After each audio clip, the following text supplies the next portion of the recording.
All of the Maine State Police findings have been handed over to the Penobscot County District Attorney's Office.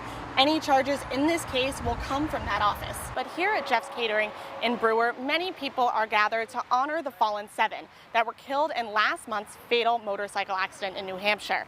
Not only are they out in the community now, but they're participating in all of these events. We have softball, long jump, we have running and walking events. I'm in downtown Bangor, been here all morning. Pretty good snowball snow, it's kind of a small one, but I was able to make it. The University of Maine men's basketball team has finally returned to the Cross Insurance Center. Renee Clark Henneberry was killed last July, shot dead in her own apartment. Her daughter Bethany remembers how strong her mother was. She was a I can do anything kind of person. Renee ultimately found the strength to leave her husband Chuck, but it's his brother Philip who was arrested and charged with her murder. Just 1 month before the shooting, Philip had allegedly threatened Renee. She tried to take out a protection from abuse order against him, but was denied because Maine law didn't allow it because Philip wasn't her domestic partner, just her brother-in-law, who lived right across the hall from her and her estranged husband. Police told Renee not to go back to that place, not to go back to that building. But Renee did go back, despite being denied that protection order, because Philip didn't live in the same apartment as she and her husband. Phil was staying in the back. We had it separated because Renee was very adamant that he couldn't see her. Now, Renee's daughter and her lawyer are leading the charge to keep this from happening to someone else by working with lawmakers to change the way the protection order law is written. Right now, the bill defines family or household members as, it has the specific language, adult household members.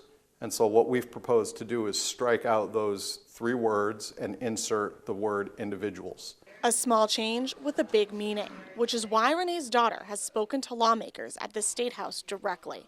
I just think that when you can put it into a real person's perspective, people are more likely to listen to it. Bethany Henneberry and Ezra Willey are not only looking to change the way the law is written, but hoping the courts will better offer advice for people seeking protection. She could have qualified for protection from harassment based on that one act of that threat of violence against her. She didn't know that. Renee's daughter says if the law language is changed and helps people get the protection they seek, she'll consider that a success and a way to honor her mother. In Augusta, Jackie Mundry, News Center, Maine. Welcome to Halifax, Nova Scotia, boyhood home of Boston Bruins Brad Marchand. What was he like as a kid? The same as he is now. And those who know him best I've been with Brad now for 18 years. are proud of where he ended up. In a place that surprises some, because in his younger years, Marchand wasn't exactly a standout. I think anyone would be a liar who thought, yeah, this kid's going to the NHL. But what he had was just the fire, the desire. He was feisty, as he is right now. The way he's always been, and the reason people either love him or hate him. Fans loved him, and he was great for our organization. It was tough to see him go. We all know Brad Marchand as the Bruins star, scoring 100 points for the Bees just this year. But before he wowed the crowds of Boston's TD Garden, he did so in his hometown of Halifax, Nova Scotia, playing here at the Scotiabank Centre for the Halifax Mooseheads. But speaking of moose, we have a lot of those in Maine, and Brad's longtime friend and coach said he would get over the border to vacation land as much as possible for this one thing. He was hunting there. He's an avid hunter. He loves it. Just like he loves coming home, which he does each summer to work out with old coaches.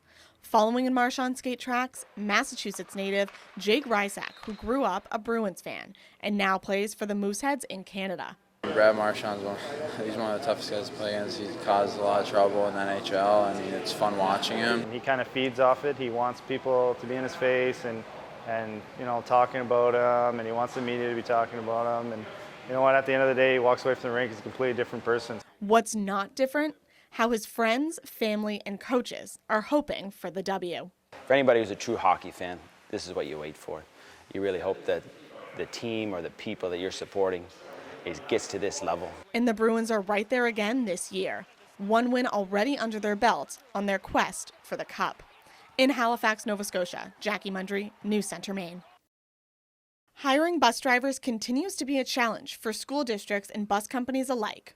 We get mechanics to drive, we get office personnel to drive. I don't know the reason, other than people just don't seem to need to have to work. And our business is part-time. Part-time work just isn't as appealing to people as it used to be, and it's becoming more difficult for people to become bus drivers. We have the drug issue, that people that have had drugs, have issues, can't drive anymore. With fewer people actually wanting to get behind the wheel of a school bus, it's prompted legislative action, and a state senator from Belfast is leading the charge. So what this bill does is it allows public school bus drivers to collect unemployment benefits over the summer. Senator Erin Herbig is proposing this bill after a school in her district was forced to close for a day earlier this year because it didn't have enough bus drivers. She says the money to pay for those unemployment benefits would have to be approved by the legislation's Appropriations Committee.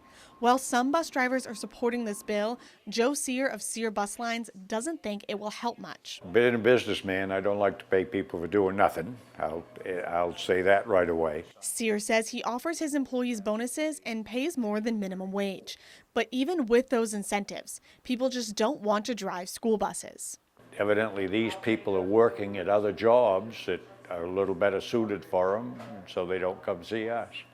In Old Town, Jackie Mundry, News Center, Maine.